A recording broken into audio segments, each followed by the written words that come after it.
Thank you very much for inviting me. I love Mass. I love Mass Queens and Mass Brooklyn and the whole concept of youth-centered dawah and youth-centered life. A lot of masajid and organizations talk about youth empowerment, but very, very few are willing to actually be crazy enough to turn over the keys to see what youth empowerment really looks like. And Mass does that. And so that gives sort of authenticity and an edge to what you do. And it's really, really cool to see. And I'm always happy to come down. It's just a 4-hour drive from Utica. Whenever we're in the neighborhood, we love to come through. So tonight's talk, obviously, it's a very hot topic. We're talking about the people of Lut. And obviously that bears some resemblance, though it's not completely identical to the issues that we face today. But it provides a good sort of springboard to jump off and to talk about it. I was forwarded a set of questions. I kind of chopped them up and rearranged them. And so I'm going to take us through sort of looking at some of the verses that our brother just recited for us a second ago. The problem of Lut's people, right? This is sort of a paradigmatic story. Okay, you come to the Quran, Allah subhanahu wa ta'ala, He tells us stories and He teaches through stories. And there's a selectivity in that process, obviously, because it's only 604 pages. Allah subhanahu wa ta'ala didn't tell us every single story that ever existed. That would be, kind of difficult for us. He chose certain stories to put in there, and He chose to exclude others. And so you have to take very seriously the stories that He chose to put in there. They're historically true, yeah, but they're also larger than life, meaning that they have continuous relevance as time goes on. They present certain types or certain sort of paradigms or certain sort of archetypes that keep on happening over and over again in history. And so the story of Lut alayhi salam and his people, it's not 100% analogous to what we're going through today. In fact, some of what we're going through today is actually much, much worse, and we'll talk about that. But it does give us, again, that background, a place from which we can begin talking about issues of gender, issues of sexuality, issues of desire, and everything else that surrounds them. So we'll start with talking about the people of Lut, alayhi salam. And particularly, the question that was posed to me was, how did they collectively get to the point where it was men that were trying to pursue other men for their sexual desire and their sexual pleasure? And I like the way that the question was put to me, because one word and one key word was put in that question, and that was collectively. Collectively, because this is going to frame the whole discussion today. If you look on an individual level, right, anybody can be given a series of tests from Allah subhanahu wa ta'ala, right? For some people are tested with with infidelity. Other people are tested with kibr, they're tested with arrogance. Other people are tested with showing off. Other people are tested with laziness. Like, every single one of us has been given tests by Allah subhanahu wa ta'ala.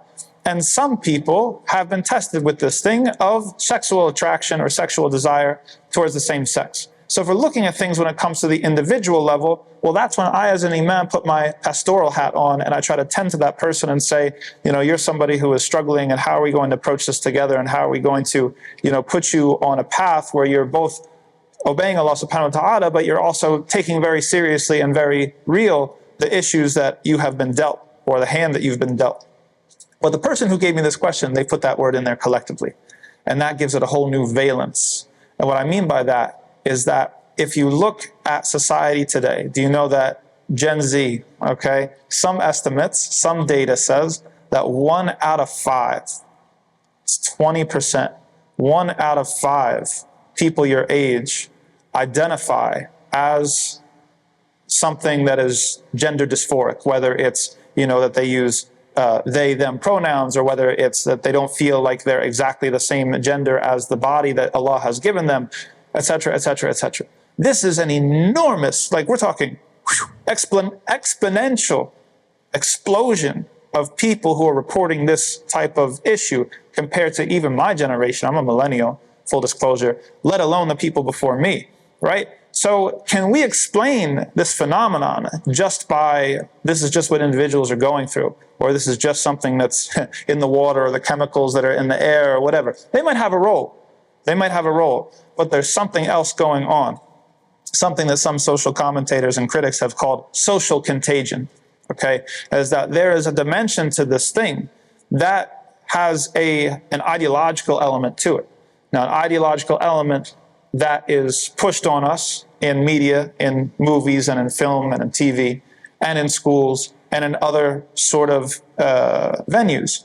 So we're going to look at that. If you came here today hoping for sort of like a more pastoral talk about you're an individual that's dealing with these things on an individual level, I'm just going to be very honest with you. This talk is not for you, right? If you have these issues, then you can approach me individually or somebody else who's probably more qualified to deal with these things individually to get the sort of pastoral attention that you need. But I'm talking about society today. I'm talking about where we're at as a country. I'm talking about where we're at and all of the forces that are kind of pushing on us from outside that actually have effects, real consequences on how we experience life and how we experience even something so intimate as our sexual desire. One thing I want to lead into, so how can we account for this social contagion? How do we get from 1% or less than 1%? We're talking fewer people than there are Muslims in the United States of America, okay, who are either identifying in some sort of sexual identity that's attracted to the same sex, or, oh, thank you, may Allah bless you. Oh, may Allah bless you. I felt like I was like the voice from beyond or something like that. Thank you. I knew we could do it. Just take a second, enjoy that. All right. How do we get from one place to another? All right. We weren't here before. We have exponential explosion. The key thing to understand, and it's going to be sort of a heresy compared to some of the things that we're taught today, is that what you believe in actually matters. Surprise, surprise. When it comes to shaping how you experience life and the decisions that you make and how you experience the world around you. Why do I call that a social heresy compared to today? Because you and I were both brought up in a society, if you were brought up in the United States of America, that told us time and time and time again, it doesn't matter what you believe as long as you're a good person. How many times have we heard this mantra? And yet this thing is the furthest from the truth. Actually, what you believe in matters everything. It's probably the most significant, matterful thing when it comes to shaping your capacity for the things that you're going to do, the things that you think to say, even how you experience and feel emotionally the life that you live. Beliefs shape capacity for action. If you want a demonstration about why this is true, okay, just consider this. If you're somebody who believes that there's an afterlife, okay? You believe that when you die, you're going to go somewhere. There's going to be some sort of eternal consequences, one way or another, good or bad, for what you do. How is that going to affect your life on this earth?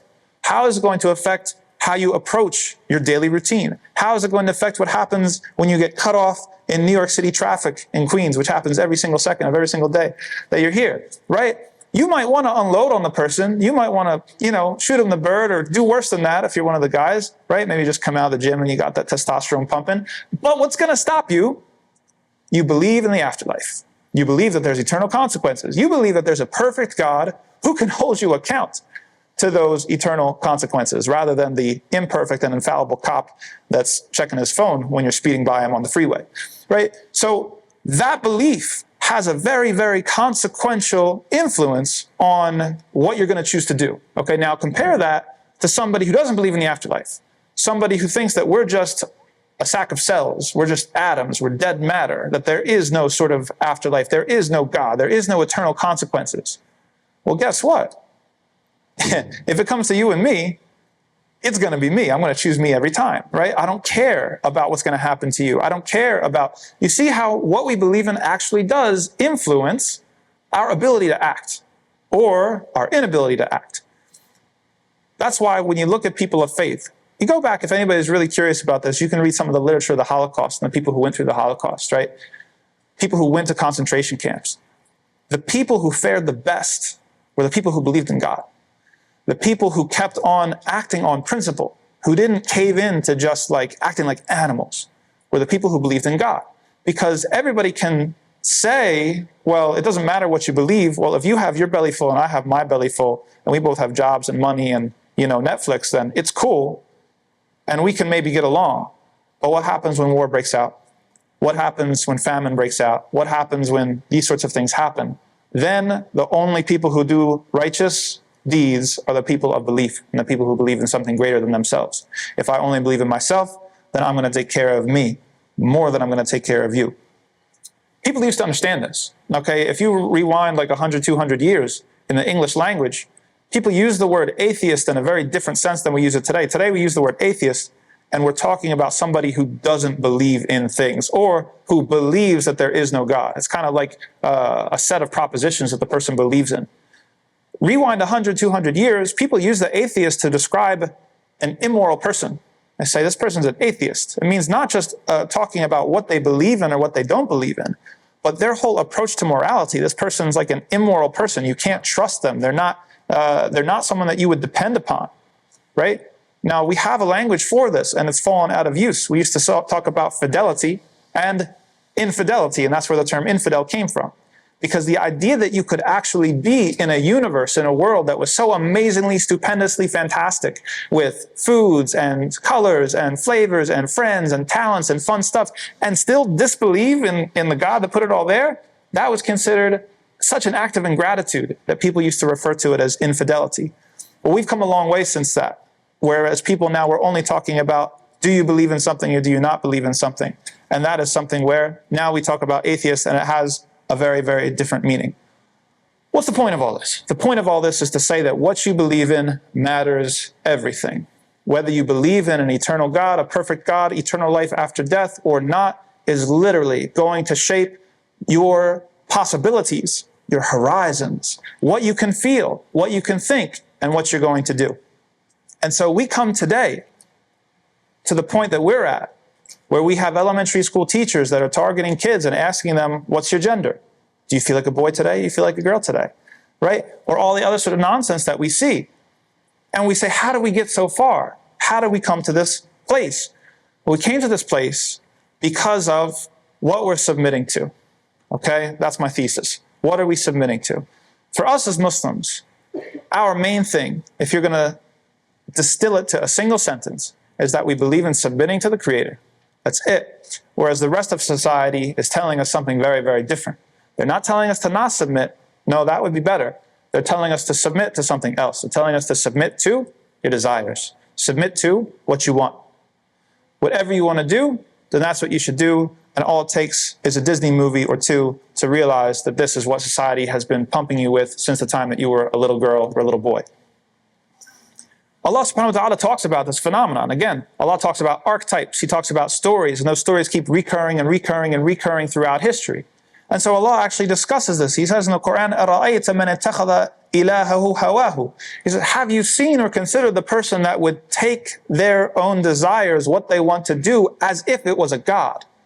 Okay, remember that worship is more than just praying and fasting. Worship means obedience. So you have to ask yourself at the end of the day, what are you obeying? Are you obeying the Creator of the heavens and the earth, the person who gave you your wonderful self? Or are you obeying sort of whatever sort of occurs to you in the moment? Well, I want to do this, or I want to do that. Or I feel like this, or I feel like that. Which one are you obeying and which one are you submitting to? That's what it's supposed to get us to think about. Now, at this point, we have another question. What's the nature of this sort of want?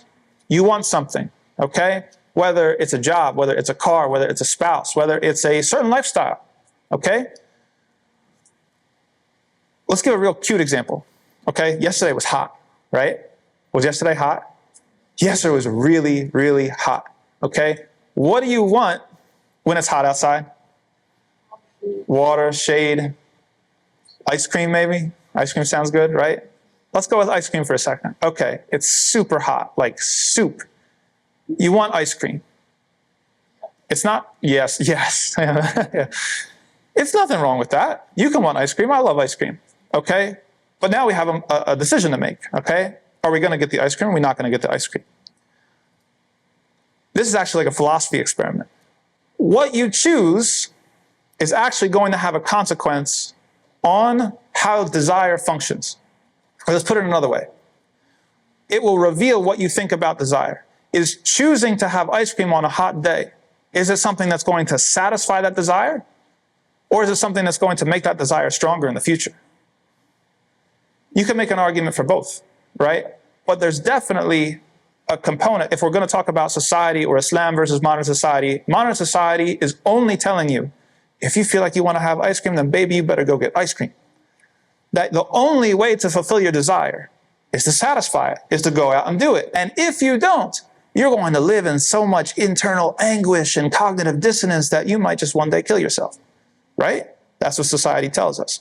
That's not the only way to deal with desire. There's another way to perceive desire, and that is that every time you choose to act on a desire, you actually make it a little bit stronger, okay? It was, what was it yesterday, 100 something? What was the temperature, 90 something? Okay, it's in the 90s. Let's say tomorrow it's 105, all right? Yesterday you chose to get ice cream. Tomorrow is 105. How likely are you to go out and get ice cream tomorrow? Are you more likely or less likely since you went out and got ice cream yesterday? You're more likely, right? So this is something that Aristotle called habitus. It means that when you choose something, it actually kind of paves a pathway. Like if you guys are in the neuroscience, there's like a neural pathway. And so it makes it more likely that you're going to choose that thing in the future, okay? This is another way to think about desire and how desire operates. Why are we getting into this? Because desire is not some sort of sacred thing. Okay, that God just gave you your desires and your desires are sacred and now you have to act on your desires or else you're going to be a miserable person. Desires are plastic. Desires can be shaped. Desires can be pushed this way and pushed that way, and they can be strengthened, they can be weakened, right? It's not something that's absolutely essential to who you are. Basically, if you want to sum up traditional pre-modern wisdom of every single civilization and religion and place, they say that you are not your desires. Or let's say you are more than your desires. You're not dealt a death sentence, or you're not doomed to only be your desires. If you happen to desire something, then you have the choice whether you're going to engage with that thing or not. Whether you're going to choose to go down that path and maybe make it a little stronger, or whether you're going to choose another way and go in a different direction entirely. We see the relevance of this today because society is telling us that we can't live if you have a sexual attraction to somebody of the same sex as you. To not act on that desire is basically just a betrayal of your autonomous and authentic self. The worst thing that you could do. You're going to live in this horrible sort of conflicted nature to the point where Allah knows what's going to happen to you, right? It's based on a certain type of logic and a certain type of understanding of what desire is. Islam and every other faith tradition out there says, no, hey, wait a second. We can look at desire in a completely different way. We actually want to have a critical engagement with our desires. We're not willing to be doomed to the things, the desires that come up every day. If somebody finds themselves attracted to the same-sex person, that doesn't mean that that's a life sentence. That doesn't mean that this thing is an essential part of who I am. It doesn't mean that this thing can't be shed or shifted or molded or pushed. It actually can, but it depends upon our beliefs. Pivoting for a second. So we have this archetype story, okay, the people of Lut, alayhi salam, and what they were doing and what they were on. Let's look at the Quran for a second, some of the ayat that the brother recited, may Allah reward him, and let's look real carefully, close reading, to see how Allah subhanahu wa ta'ala described this people and described this sin. Before we get into downstream stuff like gender ideology and, this sort of thing, we're going to talk just about what has been termed homosexuality, even though that's not a perfect term for it, right? Same-sex attraction, I think, is a better term. Even better, acting on your same-sex attractions, which is what obviously was the cardinal sin of the people of Lut. What are the characteristics that Allah subhanahu wa ta'ala uses to describe this group of people and this particular sin? The first thing that he says is that this particular sin that they did, it was unprecedented and unnatural. Meaning literally, nobody did it before them. He says, وَلُوطًا إِذْ قَالَ لِقَوْمِهِ أَتَأْتُونَ الْفَاحِشَةَ مَا سَبَقَكُمْ بِهَا مِنْ أَحَدٍ مِنَ الْعَالَمِينَ. This thing that you're doing, that nobody has done before you, okay? It's no coincidence that the LGBTQ lobby and the gender sort of ideology has really, really worked hard to try to find examples in the past of traditional indigenous people that had same-sex attractions or whatever, in order to justify themselves on this account, to make it seem natural, to make it seem like it's just a normal part of human culture and physiology. Allah subhanahu wa ta'ala tells us straight up, this is something that was unprecedented, something that had never literally happened before. That before the people of Lut alayhi salam, this thing didn't exist. There wasn't even a name for it. And so they were the first ones to go down this path, and it was unnatural. And we'll get to why it was unnatural in a little bit, actually next. The second thing Allah subhanahu wa ta'ala characterizes this sin as is wasteful. Wasteful. He says, this is the words of Lut alayhi salam, إِنَّكُمْ لَتَأْتُونَ الرِّجَالِ شَهْوَةً مِّن دُونِ النِّسَاءِ بَلْ أَنْتُمْ قَوْمٌ مُسْرِفُونَ. You are a people who waste. What's the waste here? Life. Huh? Life. Life. How? Because Allah created them and they're doing that with it. Okay. I thought you were going deeper than that, but yeah. There's a different way that life is wasted. Life is literally wasted. What comes... Okay. Is everybody mature enough here to talk about this? It's supposed to be male and female. So like if they're doing that, they're going backwards. Okay. Yes. Reproductive capacity. Reproductive capacity. Thank you. Life. That's life, literally. Quite literally, okay? Reproductive capacity is ending up in the wrong place. Okay? This is waste. Allah subhanahu wa ta'ala put this thing here for a reason. It's not rocket science. You've got a nut, you've got a bolt, the things go together. Allah subhanahu wa ta'ala created these two things that go together. He created the institution of marriage. He created all of this for the reproduction of the human species, for the continuation of the human species. So you guys are going to do what now? You're going to take this thing and you're going to put it to use. How? Complete waste. Complete waste. It's like, for example, let's imagine mass like gets really rich. May Allah make mass really rich. Seriously, money, like you're swimming in money, like a pool of money. You can open 100 youth centers all across the city. Okay? And so little miskeen Imam Tom comes into town and you're like, let's give him a little something, like let's throw him a Rolex or something, or a car, because you're that, just like you got that much money. Okay. Let's say you give me like a Tesla or something. Just saying. Imagine I took that gift, okay? And imagine instead of using that gift in the way that it was designed to be used, which is what? Driving, right? Transportation. I don't know. I go in and roll in like a demolition derby with the Tesla that you gave me. I get some nice spray paint, and I like make it look real mean, put like, fangs on the front or something. And then I just like destroy the thing. How would you feel as mass? Like you just gave me this gift and I literally just trashed it. That would be a sign of ingratitude from me, correct? Correct. That would be a sign of ingratitude. Allah subhanahu wa ta'ala gave you, we literally call them in biology class, reproductive organs. What are reproductive organs good for? Reproducing, yes. If you're using them in a way that is against reproduction or the reproductive capacity that Allah subhanahu wa ta'ala intended, you're wasting it. You're wasting it. Just really, really simple black and white. It's like mathematics. Like I don't know how, well, okay, that's another story. So Allah subhanahu wa ta'ala is dead correct when he says musrifun, that you guys are wasteful. There's something, this capacity. Allah talks about the marriage bond and how you're supposed to complete one another, male and female. You're supposed to find sakina in one another. All the things that we recite during the nikahs, right? All the beautiful ayat. Half our deen, right? The things from the hadith. And you're going to waste it. How ungrateful. This is a characteristic of this, or something very characteristic to this sin. The next thing, it gets better, it gets more interesting. Allah subhanahu wa ta'ala describes this sin and the people who are caught up in this sin as people who are intolerant. Oh yeah, intolerant. And hate purity. وَمَا كَانَ جَوَابَ قَوْمِهِ إِلَّا أَنْ قَالُوا أَخْرِجُوهُمْ مِنْ قَرْيَتِكُمْ إِنَّهُمْ أُنَاسٌ يَتَطَهَّرُونَ. Their only response when Lut alayhi salam brought them facts, brought them biology, brought them, revelation from on high, what was their only response? Their only response was get him out of here. Kick him out. Get rid of this guy. And then they say something interesting. They're people who are pure. So look at, first of all, how corrupt they've become, that what's dirty becomes good to them, and what's good to them becomes dirty. But second, look at how they're intolerant. They can't handle to be challenged. And haven't we reached that point in our society where if you try to stand up and if you try to challenge this, people then say, you're a bigot, get him out of here, dox him, cancel him, put him off of his platform. Dave Chappelle, even Dave Chappelle, get him off of Netflix, right? This is exactly what Allah told us.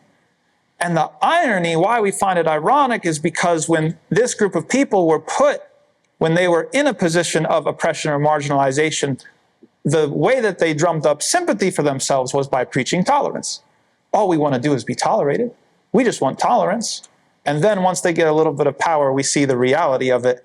Just like Lut alayhi salam saw the reality of it, it was never about tolerance. It was about a power grab and then trying to marginalize and oppress everybody else. And there's other ayats that reify the same thing.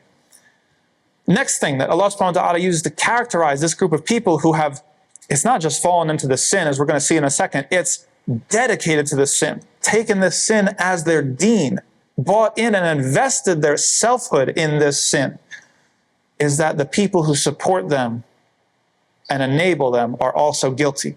And that's kind of scary. Allah subhanahu wa ta'ala says, فَأَنْجَيْنَاهُ وَأَهْلَهُ إِلَّا امْرَأَتَهُ كَانَتْ مِنَ الْغَابِرِينَ, one of the ayat that the brother just recited.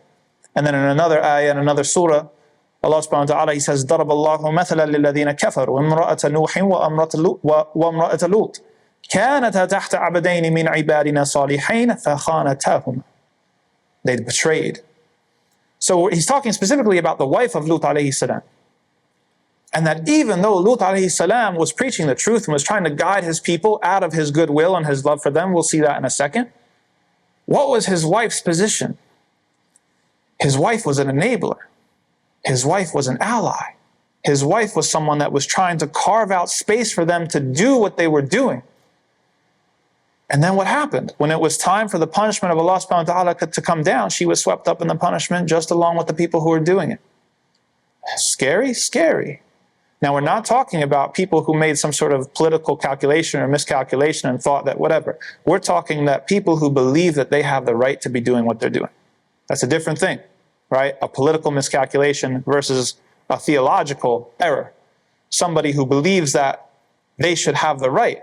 They should have the right to do what they want to do in the bedroom. What does that have to do with me? Allah subhanahu wa ta'ala tells you right here what it has to do with you. That if this were a different scenario, who are you in the story? That's why Allah talks in archetypes. Yes, it's historically true, but it's also an archetype. Find yourself in the story. Who are you in the story? Hopefully we're on the side of Lut alayhi salam. Hopefully we're not on the side of his wife. Hopefully for darn sure we're not on the side of the people that Lut alayhi salam is trying to stop. And so Allah subhanahu wa ta'ala, He also, the next thing He characterizes them as people who deserve punishment. And we're going to pay attention real close to why they deserve punishment. We're talking about the people who not just did an action and not just did a sin, but they took that sin as their manhaj, as their method, as their lifestyle, as their aqidah, as their deen. This is my way and nobody else can tell me what to do. That's none of your business. وَأَمْطَرْنَا عَلَيْهِمْ مَطَرًا فَانْظُرْ كَيْفَ كَانَ عَاقِبَةُ الْمُجْرِمِينَ. Allah calls them criminals. Why? إِنَّ فِي ذَلِكَ لَآيَةً وَمَا كَانَ أَكْثَرَهُمْ مُؤْمِنِينَ. The ayah that the brother recited for us. Because they didn't believe. It wasn't necessarily because of their sin. Every single one of us sins. This sin, honestly, and this is something that other people have brought up and it's correct, it's not as bad as shirk. It's not. Shirk is the worst sin. To worship something else besides Allah subhanahu wa ta'ala is the worst thing that you could possibly do. So even no matter how heinous this crime is, it doesn't reach that level. However, if somebody becomes dedicated, somebody tries to justify a sin, there's a big difference between somebody who says, listen, I struggle with this and I do it, but I know it's wrong and I hope that Allah guides me, versus somebody who says, nah, this is what I'm doing and I don't care what Allah says about it. Two very, very different things. The second group of people were the people of Lut alayhi salam. They were so committed to their desires. They were so invested in their desires. They believed that their desires were who they were. Sounds familiar. And so it ended up being very, very bad for them. That's a brief summary of how Allah subhanahu wa ta'ala characterizes this group of people and the particular thing that they were involved in. Let's check the other side. How was the reaction of Lut alayhi salam to them? Okay, if we're talking about archetypes, so this is something that repeats and we find ourselves in a similar, though different situation as Lut, then we better pay attention to how he handled it, right? What is his orientation towards them? No pun intended. What is his sort of way that he's going to deal with them? We find some really important lessons. The first thing that you notice from Lut alayhi salam is that everything that he does is based off of sincerity and goodwill. He loves his people. And part of loving his people is that he wants them to be guided and he wants their success in the afterlife. And this is a terrible irony because you have people these days, Muslims like you and me, wear a kufi, wear a hijab or whatever. But when it comes to this issue, we'll say, well, I just want them to be happy. I want them to be able to do what's going to fulfill them. I want them to be able to follow their heart. I want them to be able to be fulfilled. As if you're doing that person a favor. You're not doing that person a favor, and you're not showing that you're loyal to this person. Because if you really cared about this person, if you were really loyal to this person and had goodwill for them and wanted the best for them, you wouldn't just care for the couple of decades that they were here on earth. You would also care about their afterlife and what's going to happen to them after as well. That's real loyalty. So Lut alayhi salam is completely loyal to his people, and so he has complete goodwill. He wants them to be guided. He doesn't take any sort of intellectual wages from being right and they're wrong. He's gripped in discomfort and sort of awkwardness and exasperation and frustration that they're not responding to his message and his argumentation. And we see this, is that he's anguished. That's the word I was looking for. He's anguished by what his people are going through and what his people have fallen into. And Allah subhanahu wa ta'ala says, وَلَمَّا جَاءَتْ رُسُلُنَا لُوطًا سِيءَ بِهِمْ وَضَاقَ بِهِمْ ذَرْعًا وَقَالَ هَذَا يَوْمٌ عَصِيبٌ. He was tormented on the inside because of what his people had fallen into. And that's the sign of sincerity. And that's the sign of goodwill. And in other places, Lut alayhi salam, he stresses his sincerity to them. And he actually tries to demonstrate it and to prove it to them so that they know that he's not trying to just be a jerk and stop them from having a good time. He says, إِنِّي لَكُمْ رَسُولٌ أَمِينٌ وَمَا أَسْأَلُكُمْ عَلَيْهِ مِنْ أَجْرٍ إِنْ أَجْرِي إِلَّا عَلَى رَبِّ الْعَالَمِينَ. Is that, listen, I am just a trustworthy messenger that's sent to you. And I'm not asking you for anything. I don't want money from you. I don't want fame. I don't want power. I don't want status. My reward only comes from Allah subhanahu wa ta'ala. That's somebody who's sincere. That's somebody who deserves to be trusted. So if you want to do da'wah, or if you want to interact with anybody in your community, whether they're a Muslim or not, or if they're a Muslim that's struggling with these sorts of things, don't think that you're going to get anywhere not adopting Lut's sincerity or his goodwill towards his people. The very, very, very first thing you need to have is sincerity and goodwill. Don't get yourself up on a high horse thinking that you're some pious person and you're some sort of righteous person and this person is nothing. That's toxic and it's only going to ruin you. And who knows what's going to happen on the day of judgment. You have to come just like the prophets came from a position of sincerity and goodwill. That the only thing that's motivating you in your actions and your statements is the fact that you want what's best for this person in this life and the next. If you start from that level of sincerity, then you're going to take every single reasonable mean and tactic and strategy to make sure that the things that you say and the things that you do are going to be received well, right? So if Lut alayhi salam is completely loyal to his people and he wants their success, he's going to think super hard about his strategy and how he's going to try to maximize the likelihood, give them any sort of fighting chance to come back to the truth. He's not going to be just like, yo, I told y'all and y'all done for, see ya later, bye, I'm out. That's not the way. He's going to try and try and try, and he's going to shift tactics, and you're going to see that it's a demonstration of his loyalty and sincerity. The first thing that he does is he tries to appeal to their sense of taqwa, their sense of righteousness, their commonality, that recognizing that Allah subhanahu wa ta'ala is the Lord of all the worlds. He says, فَاتَّقُوا اللَّهَ وَأَطِيعُونَ. Be conscious of Allah. Yes, even in your sexual proclivities, your sexual activities, your sexual desires. Be conscious of Allah, even in that, and obey Him. Okay? This isn't out of bounds. Everything has to be according to what Allah subhanahu wa ta'ala wants. That didn't work, obviously. They were overcome with their desire to the point where they didn't want to hear it. Remember their response, just get out of here or we're going to kick you out. So the next tactic that Lut alayhi salam uses, he tries to reason with them. He tries, okay, you're not going to go with righteousness and piety. Let's try to reason with you. And so, Lut alayhi salam, he says, أَتَأْتُونَ الذُّكْرَانَ مِنَ الْعَالَمِينَ وَتَذَرُونَ مَا خَلَقَ لَكُمْ رَبُّكُمْ مِنْ أَزْوَاجِكُمْ بَلْ أَنْتُمْ قَوْمٌ عَادُونَ. He says, this is the ayah, one of the ayahs that was recited, are you guys going to approach men among the creation and leave that which was created for you, your spouses, your wives? Look, he's trying to reason with them. It doesn't make any sense. Who did Allah create for you? Going back to reproductive organs, right? Who did Allah put here for you? Are you going to abandon them to go after people of the same sex as you? He's trying to respond to their reason. And we have a parallel sort of tactic that we can go here with evolutionary biology, right? If you talk to even atheists, people who are atheists should be sympathetic, or people who believe in evolution should be very sympathetic. Guess what? If you want to take homosexual sort of activity and behavior and apply it to all society, evolution is done for, and we are done for as a species. This is an anti-evolutionary activity, right? So that's the sort of second sort of maneuver, the sort of tactic that Lut alayhi salam is trying to appeal to. He's trying to appeal to their reason because they wouldn't listen to a theological discussion or sort of channeling their fear of Allah subhanahu wa ta'ala. The last thing that he tries with them before he kind of gives up, but doesn't really give up, but we'll see, is he tries to plead with them and he tries to divert them to something else.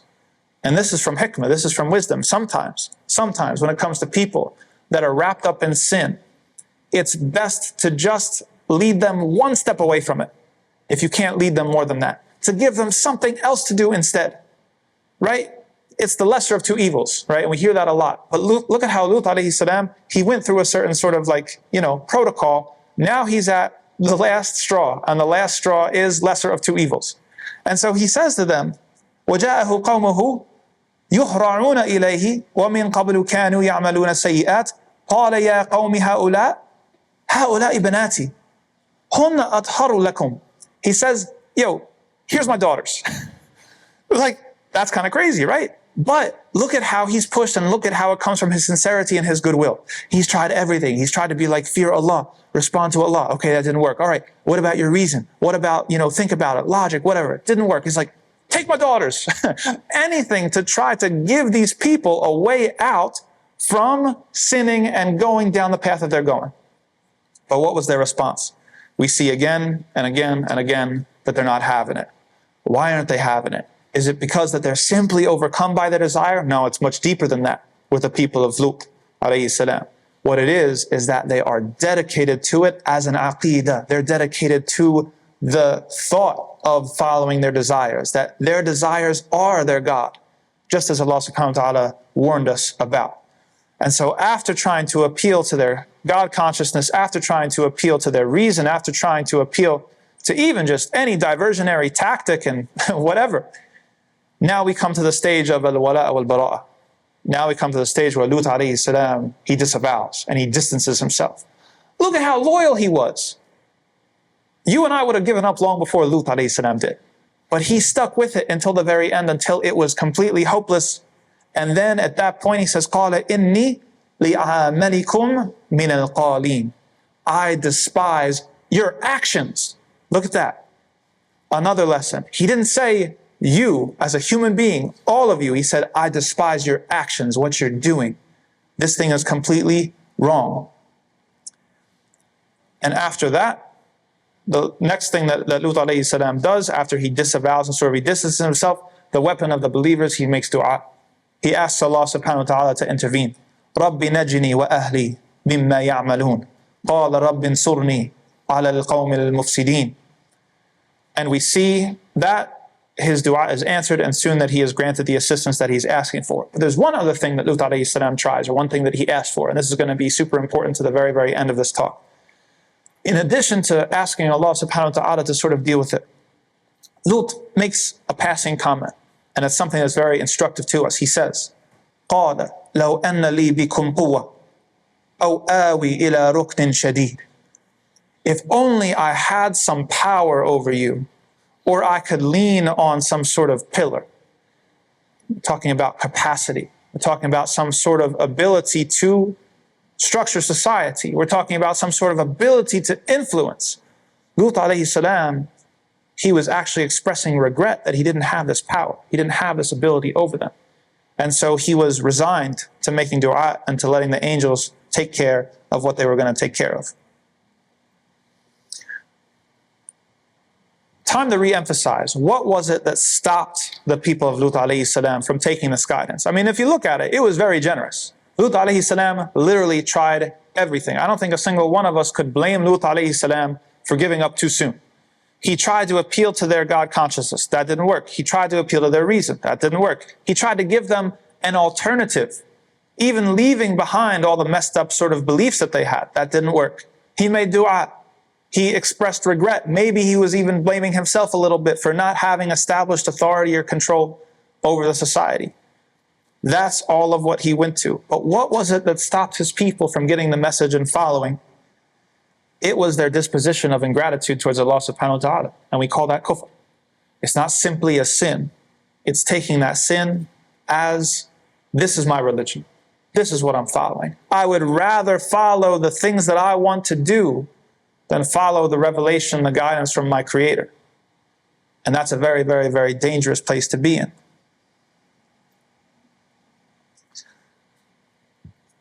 For the remainder of the talk, we're going to now try to transition and pivot once more to talking about today and the situation that we find ourselves in presently.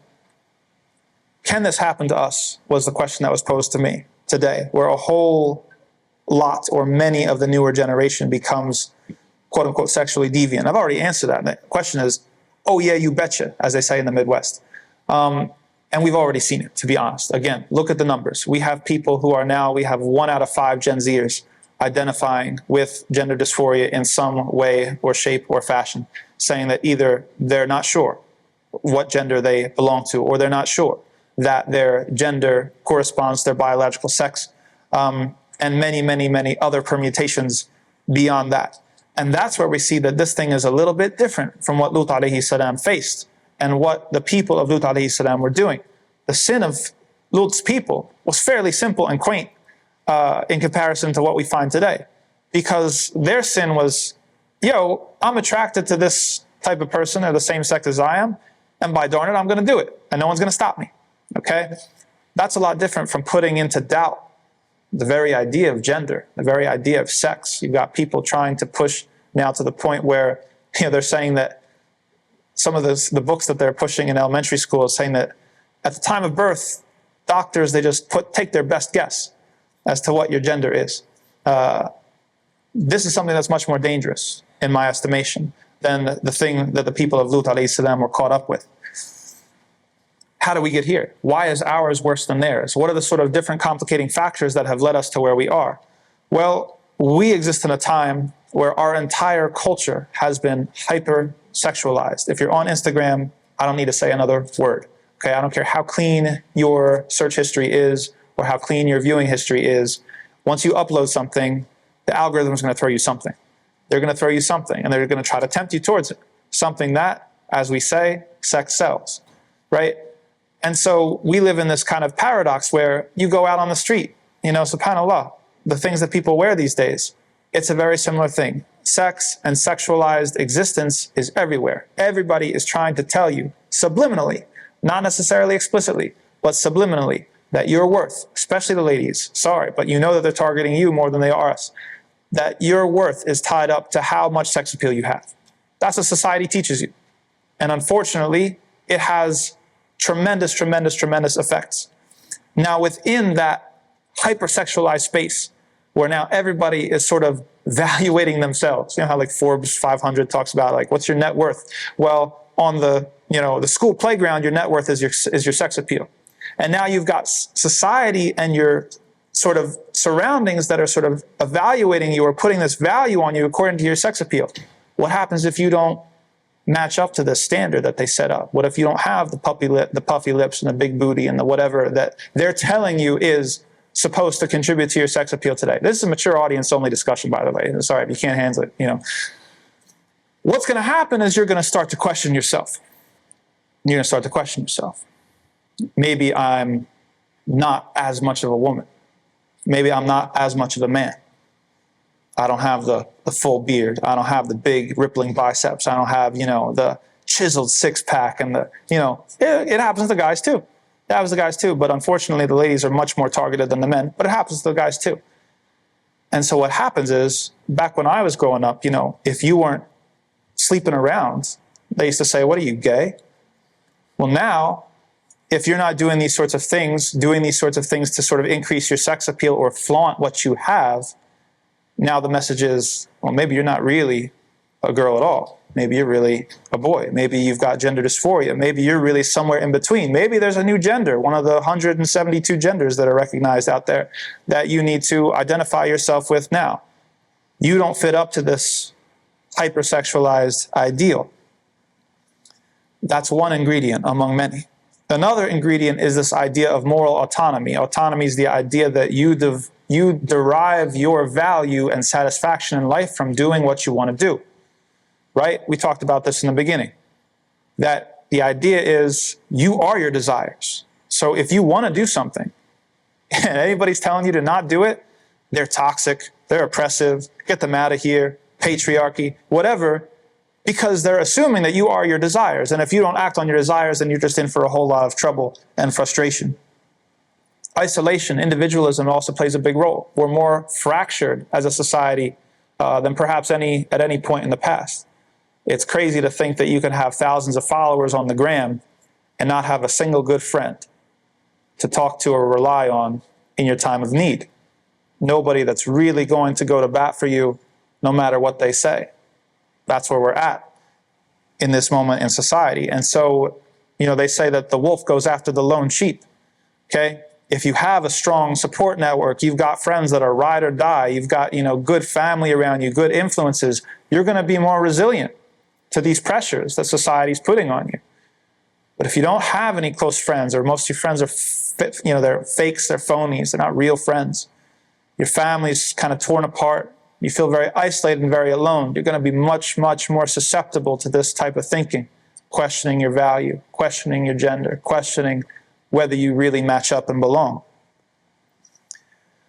Part of that is a loss of purpose. We have the real pandemic wasn't COVID, it was the loss of purpose that we have in society. And nobody knows what the heck we're here for or what we're doing, And part of that, we can put blame in a lot of different directions for that. We don't have to go into that all here. But we've lost the plot. We're getting too distracted by the side quests of life. And we need to keep in mind that the real reason that we're here is the afterlife. And this is the talk I gave in Brooklyn last night, that the real reason you're here is to die. Sorry, it's to die, but it's to die well, and it's to die right. And everything else is just frosting on top of the cake. And the last thing is that we have a machine of indoctrination unlike anything anybody could have dreamed of. If Fir'aun had the weapons of indoctrination that they have in American society, boy, man, he'd be like that guy in the purple suit behind the tree in the meme that's rubbing his hands together, right?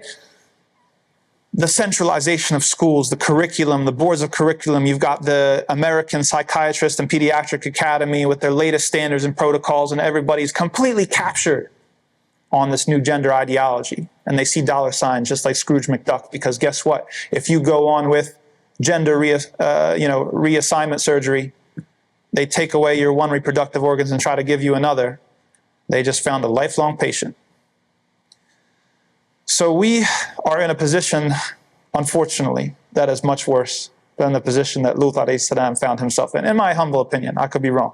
But the way I see it, it's a lot more deep than what Lut alayhi salam faced. So how are we going to protect ourselves? What are we going to do? Two things only, because they're big things. Okay, the first thing, it comes back to recognizing who's your God at the end of the day. And this is the fitna of our time, right? Is your God Allah? Or is your God your desires? Is your God what you want to do? Is your God your sense of self? Who you think you are? Well, that's not who I am. I got to be true to myself, follow my own truth, live my best life. They're all slogans just to gas you up. And those people who are pumping you up with these slogans, they're not going to help you on the day of judgment. Your real God is Allah. Your submission is due to Allah, not yourself, not what you want, not what you think is cool. Allah subhanahu wa ta'ala, He's the one, and He sent the Messenger sallallahu alayhi wa sallam for us to, bad word, conform to. Oh my God, conformity. Yeah, to conform to. We're supposed to conform to something. Whether it's Khadija or Aisha or Salama, or whether it's the Prophet Muhammad sallallahu alayhi wa sallam or the other companions, find somebody and conform yourself as best you can. That's the way to have success in this life and the next. And not to submit to either the pressures that are on you from outside or to these things that happen in the inside. You'll be surprised. As Imam, I hear everything, okay? I hear everything. And you would be shocked at the things that some people are tested with. You think that calling your gender into question is bad? Bro, that is not even the beginning of what some people deal with. And yet, I've seen some people get through it. Maybe it took them 10 years. Maybe it took them 15 years. Maybe it took them 20 years. But they decided from the beginning, I'm not going to be defined by this thing. I am not my desires. Whether it's my sexual attraction, whether it's the kind of whatever I want to be or how I want to be seen or how I want to be perceived, that's not me. I'm someone else. I have a soul and it's soul first. If that's your decision, you're going to be okay. It's not going to be easy. It's going to take time, but eventually it's going to be okay. That has to be the paradigm for every single one of us. That we have a paradigm of submission and we submit to Allah subhanahu wa ta'ala and to not anything else. Remember, the shahada starts with the negation. La ilaha. There's no God, nothing worth submitting to, nothing worth obeying, illallah, except Allah subhanahu wa ta'ala. And this is why identity, on the side quest here, identity is not enough. The Muslim community, we got tied up in identity politics, especially how sort of politics happened, in the United States, where we started thinking, okay, everybody else is agitating and rallying and sort of coming together on an identity. Well, we have our Muslim identity too. That's true. But being Muslim is much more than an identity. It's about being constituted by something. It's about having something on the inside, right? Don't only worry about how you identify, worry about being identifiable. You can identify as a Muslim all day long, but when you die and you go to the gates, are the angels going to recognize you? Are you identifiable as a Muslim or not? That's what really matters. And finally, that little statement of Lut alayhi salam, if only I had power. If only I had a rukn, something to lean against. This is America. We've got rights. We've got room to maneuver. We can still make mass youth centers.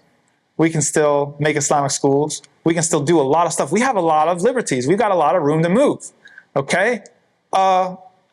Is that guaranteed forever that we're going to have those rights? That's not guaranteed forever. 50 years from now, America could be like Sweden. They could be taking your kids away from you. It could happen, right? Canada's already on the path. It could happen. So if Lut alayhi salam had a regret, when I was in Medina, I used to ask the older students. I was like the Hudayfa, right? Hudayfa, always would ask the Prophet sallallahu alaihi wasallam, tell me about the bad stuff. All the other companions would ask about the good stuff. Hudayfa's like, tell me about the bad stuff. When I was in Medina, I would talk to the older students and I would ask them, don't tell me about what you've achieved or accomplished. Tell me about something that you regret. Because regrets are always more honest. Regrets are always more sober. And regrets are always more real.